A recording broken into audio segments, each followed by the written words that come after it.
ॐ श्री गणेशाय नमः। अथः पंचम स्कन्धे तृतीयोऽध्यायः। व्यास उवाच एवं स महिषो नाम दानवो वरदर्पितः प्राप्य राज्यजगत् सर्वं वशे चक्रे महाबलः पृथ्वीं पालयामास सागरान्ताम्भुजार्चिजितान् एकच्छत्रां निरातङ्कां वैरिवर्गविवर्जितां सेनानीश्रुतश्रुचिक्षुरस्तस्य महावीर्यो मदोत्कटः धनाधयक्षस्तथा ताम्रः सेनायुक्तसमावृतः असीलो मातथोदरको बिडालाख्यश्च बाष्पकशकलः त्रिनेत्रोऽथ तथा काल बन्धको बलदर्पितः एते सैन्ययुताः सर्वे दानवा मेदिनीं तदा आवृत्य संस्थिता काम मृदां सागरमेखलां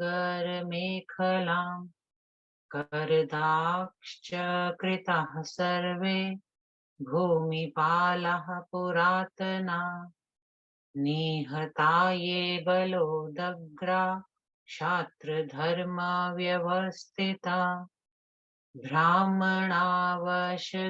जाता यज्ञभागसमर्पका महिषस्य महाराज निखिले क्षितिमण्डले एतात् पत्रं तद्राज्यं कृत्वा स महिषासुरः स्वर्गं जेतु मनश्चक्रे वरदानेन गर्वितः प्रणिधि प्रेषयामास हयारीस्तु शचीपतिं ससन्देशहरं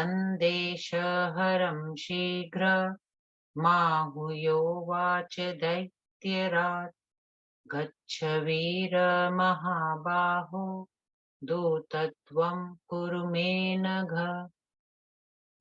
ब्रूहि शक्रं दिवं गत्वा निःशकः सुरसन्निधौ मुञ्च स्वर्गं सहस्राक्ष यथेष्टं गच्छ माचिरम् सेवां वा कुरु देवेश महिषस्य महात्मनः स त्वां संरक्षये नूनं राजा शरणमागतम् तस्मात् त्वं शरणं याहि महिषस्य शचीपते नो चेद्वज्रः गृहाणाशु युद्धाय बलसूदन पूर्वैर्जितोऽसि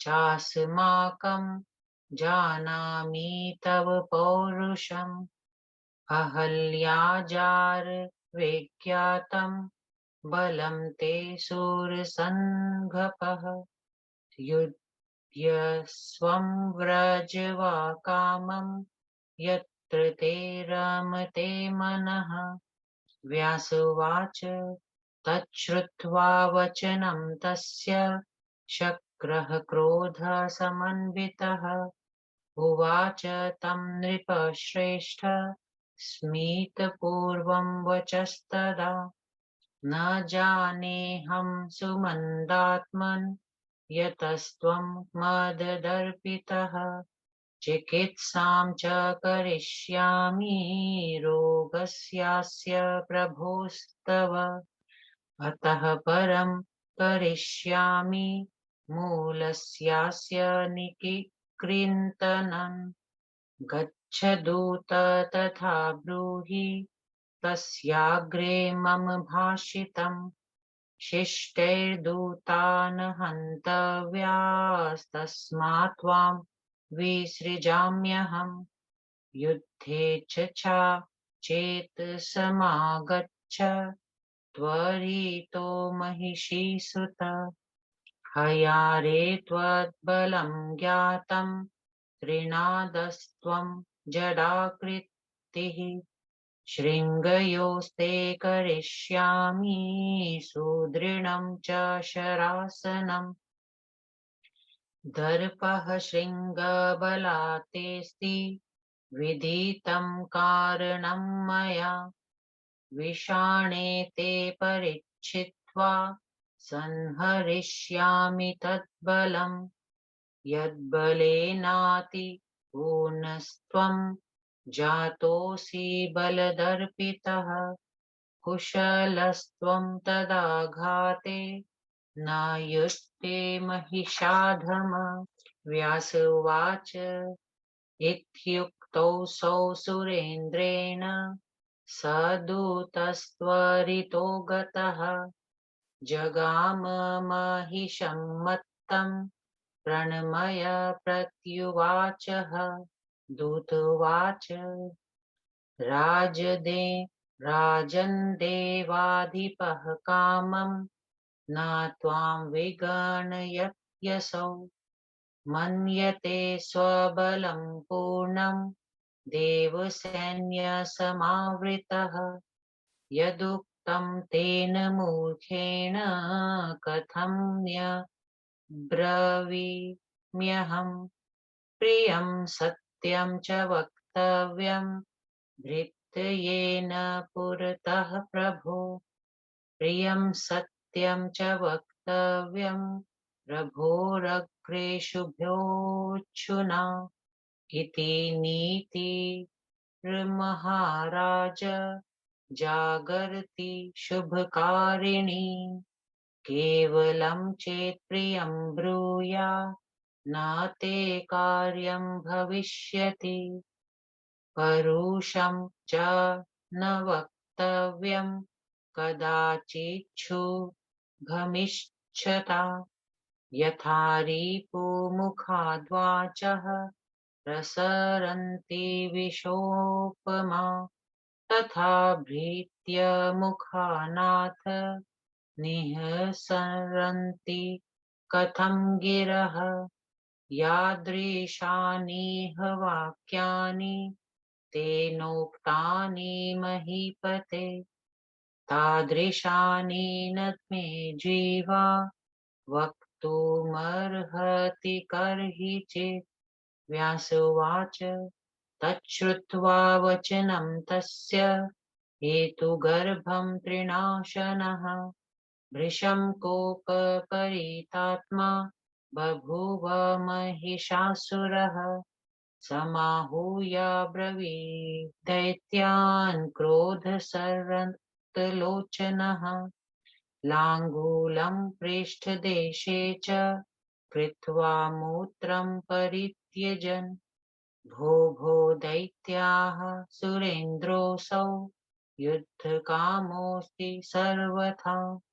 बलोद्योगं कुरुध्वं वै जेतव्योऽसौ सुराधमः मदग्रे को भवेच्छूरः कोटिश्चेत् तथाविधा न बिभेत्येकतः कामम् हनिष्याम्यद्य सर्वथा शूरः शान्तेष्वसौ नूनं तपस्वीषु बलाधिकः बलकर्ता हि कुहकोलम्पटः परदार्यत् अप्सरो बलसन्पतस्तपो विघ्नकरः खलः छिद्रप्रहरणं पापो नित्यं विश्वासघातकः नमोचिर्निहतो येन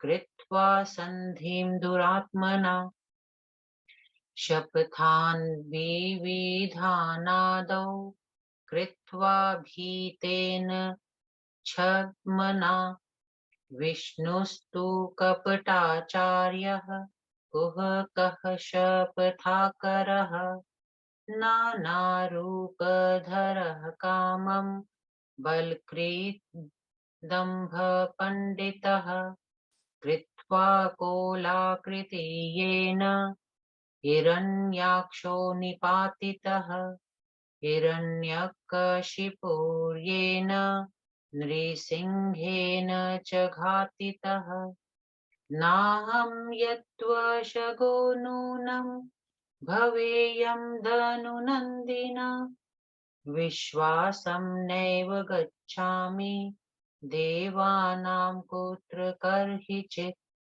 किं करिष्यति मे विष्णुरिन्द्रो वा बलवत्तरः रुद्रो वापि न मे शक्तः प्रतिकर्तुं रणाङ्गणे त्रिविष्टपं ग्रहीष्यामि जित्वेन्द्रं वरुणं यमं धनदं पावकं चैव चन्द्रसूर्यौ विजित्य च यज्ञभागभुजः सर्वे भविष्यामोऽद्य सोमपा जित्वा देवसमूहं च विहरिष्यामि दानवै न मे भयं सुरेभ्यश्च वरदानेन दानवाः मरणं न नरेभ्यश्च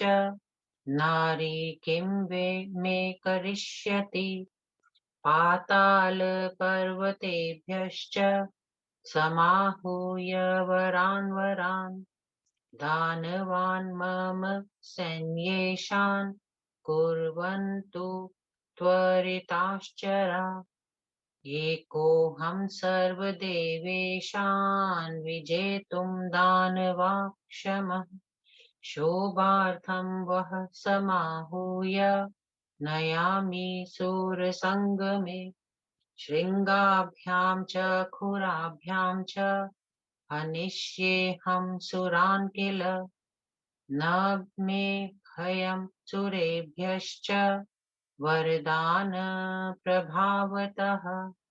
अवध्योऽहं सुरगणैर्सुरैर्मानवैस्तथा तस्मात् सज्जा भवन्त्वद्य देवलोकजयाय वै जित्वा सुरालयं दैत्या विहरिष्यामि नन्दने मन्दारकुसुमापीडा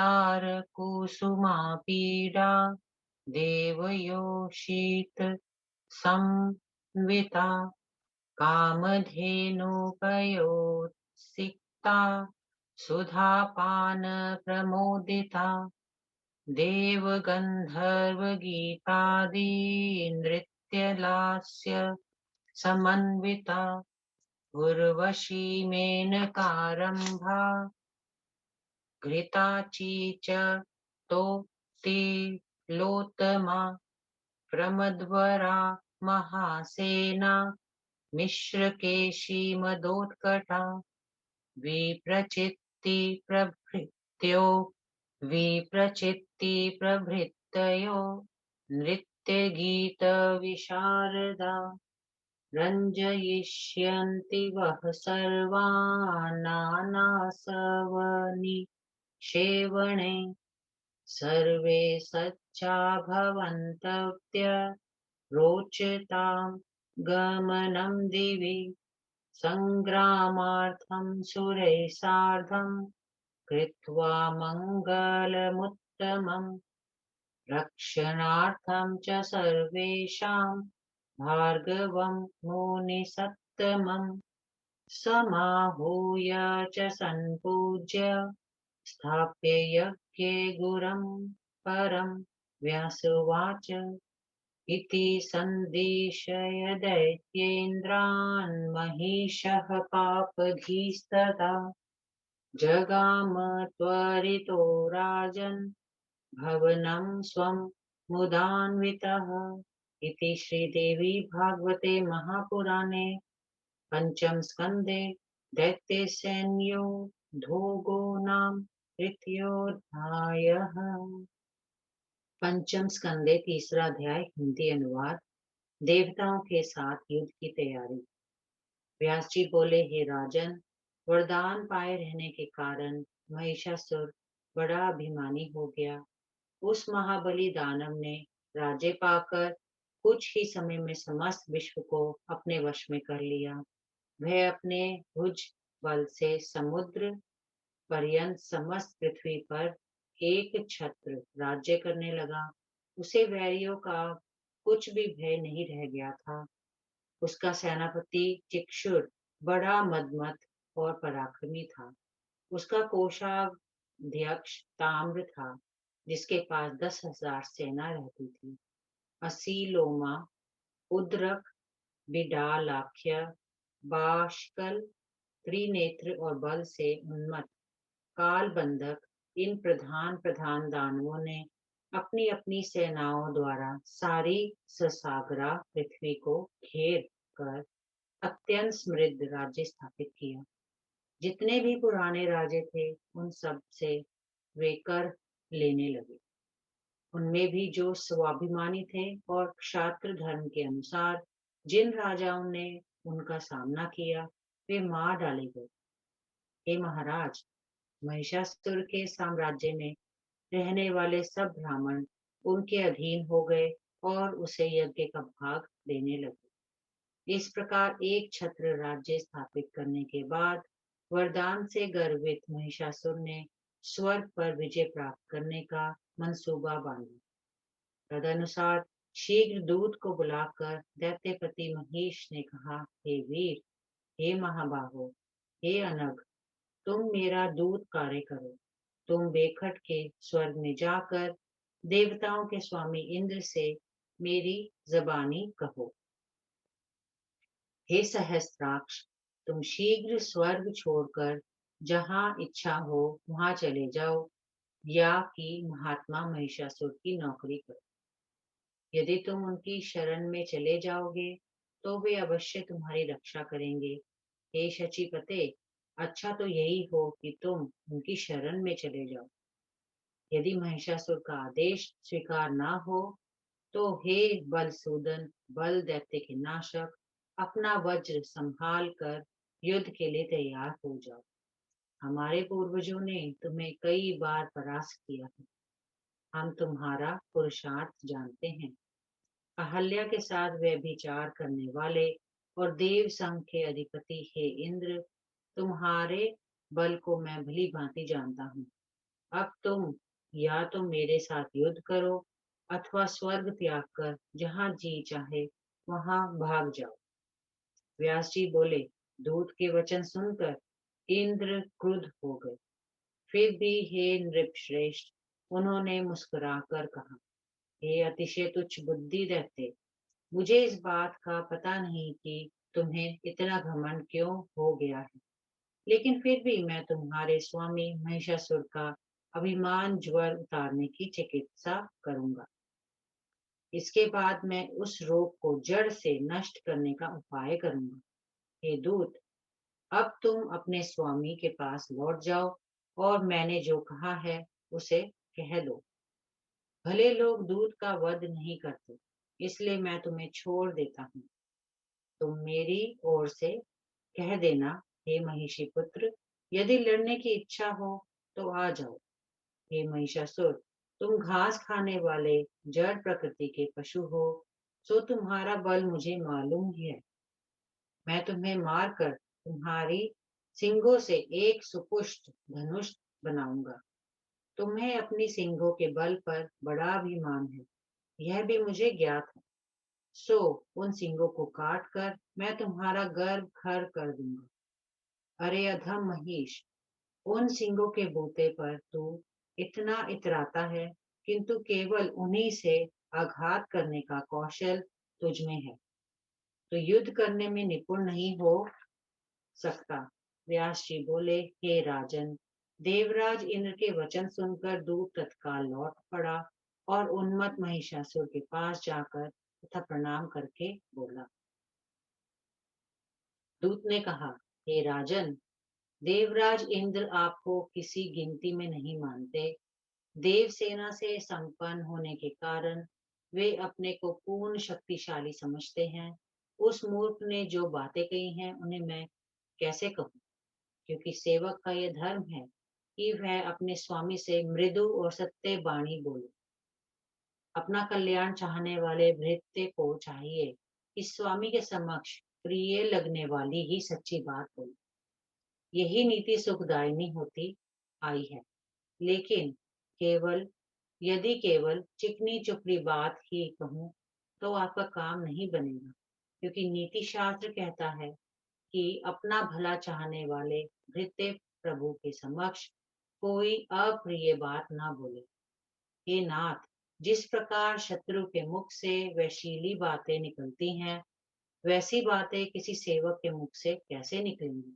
हे महाराज, इंद्र ने जैसी जैसी बातें कही हैं, उन्हें मेरी जीवा कदापि न कह सकेगी। व्यास जी बोले, दूत के रहस्य भरे वचन सुनकर उस घास खाने वाले महिषासुर का सारा शरीर क्रोध से लाल हो गया। मारे क्रोध के उसके नेत्र अरुण हो गए। उसने पूंछ उठाकर पीठ पर रख ली और मूत्र त्याग करने लगा।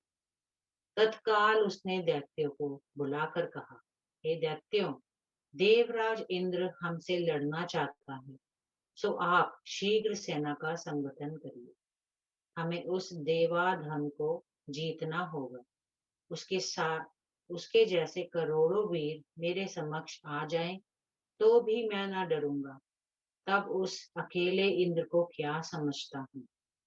अब मैं उसे अवश्य मार डालूंगा। वह शांत पुरुषों पर अपनी वीरता का प्रदर्शन और तपस्वियों पर बल प्रयोग करता है, पर स्त्री अपहरण, व्यभिचार और छल करने में भी वह कुशल है। उसे अपनी अप्सराओं के बल पर बड़ा अभिमान है। वह तपस्वियों की तपस्या में विघ्न डालता है, शत्रु की कमजोरी देखकर प्रहार करता है। वह सदा का पापी और निश्वासघाती है। पहले तो भय के मारे उस छलिए ने विश्वास उत्पन्न करने के लिए विविध प्रकार की शपथें ली, जिससे नमुची दैत्य ने उससे संधि कर ली। बाद में वह संधि तोड़ डाली और विश्वासघात करके उसने नमुची को मार डाला। उसके छोटे भाई विष्णु कपट के आचार्य, छलिया और झूठी शपथें खाने में बड़े बहादुर हैं। वे तरह तरह के रूप बना लेते हैं, धीरे धीरे शक्ति संचय करते रहते हैं और ढोंगियों के सरदार हैं। उन्होंने सूकर का रूप धर के हिरण्याक्ष का वध किया और नरसिंह का रूप धारण करके हिरण्यकश्यपु को मार डाला। वे धनु के वंशजों में तो निश्चय कर चुका हूँ कि उसका वशवर्दी कदापि न होऊंगा और कभी भी देवताओं पर विश्वास न करूंगा। विष्णु और बलवान इंद्र वे दोनों ही मेरा क्या कर लेंगे। जिस समय मैं रणभूमि में डट जाऊंगा, उस समय रुद्र भी मेरा कुछ नहीं बिगाड़ सकेंगे। मैं इंद्र, वरुण, यम, कुबेर, अग्नि, चंद्रमा और सूर्य को जीत कर स्वर्ग पर अधिकार कर लूंगा। इस प्रकार सब देवताओं को परास्त करके हम लोग यज्ञ का भाग पाएंगे और सोम रस पान करके दानवों के साथ स्वर्ग में विहार करेंगे।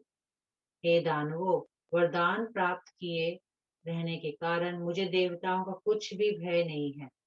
पुरुष मात्र मेरा वध नहीं कर सकते, फिर स्त्री मेरा क्या बिगाड़ेगी। ये मेरे गुप्तचरों, जो उच्च कोटि के दानव सरदार पाताल तथा पर्वतों पर रहते हैं, उन्हें तत्काल यहाँ बुला लो और उनको सेनाध्यक्ष बनाकर मेरी सेना तैयार करो। हे दानवों, यदि मैं अकेला ही सब देवताओं को पराजित करने में समर्थ हूँ, तथापि रणभूमि की शोभा वृद्धि के लिए आप सबको उस लड़ाई में बुलाकर ले जाऊंगा। मैं अपनी तीक्ष्ण सींगों और अपने खुरों से देवताओं को मारूंगा। वरदान के प्रभाव से मैं देवताओं से तनिक भी नहीं डरता हूँ। मैं सभी देवताओं, दैत्य और मनुष्यों से अवध्य हूँ। अतएव आप लोग शीघ्र देवलोक पर विजय प्राप्त करने के लिए सुसज्जित हो जाएं। हम देवलोक पर विजय प्राप्त करने के लिए मंदार पुष्प की मालाएं पहनकर देवांगनाओं के साथ नंदन वन में विहार करेंगे। वहां कामधेनु का दुग्ध पान करके अमृत पिएंगे। उसके बाद देवताओं और गंधर्वों का विविध हाव भाव पूर्ण नृत्य देखेंगे। उर्वशी, मेनका, रंभा, घृताची, तिलोत्तमा, मन प्रमदवारा, महासेना, मिश्रकेशी, मदोत्कटा और विप्रचिति आदि के जितनी भी नृत्य गीत में निपुण अप्सराएं हैं, वे सब नाना प्रकार की मदिराएं पिला पिलाकर आप लोगों का मनोरंजन करेंगी। यदि आप लोगों को पसंद आए तो देवलोक पर आक्रमण करने तथा देवताओं के साथ युद्ध करने के लिए उत्तम प्रकार का मंगलाचार करके आप सब सुसज्जित हो जाइए। भृगुवंशी मुनिराज शुक्र वार्य को बुलाकर उनका पूजन करें और इस युद्ध में विजय प्राप्त करने तथा दैत्य की रक्षा के लिए यज्ञ आरंभ करके उन्हें उसका आचार्य बना दें। व्यास जी बोले, हे राजन, पापी महिषासुर इस प्रकार दैत्य को आदेश देकर बड़ी प्रसन्नता के साथ जल्दी से अपने घर चला गया। इति श्री देवी भागवते महापुराणे पंचम स्कंदे भाषा टीकायां तृतीयोऽध्यायः। ओम श्री दुर्गा देवी नमः। ओम ऐं ह्रीं क्लीं चामुण्डायै विच्चे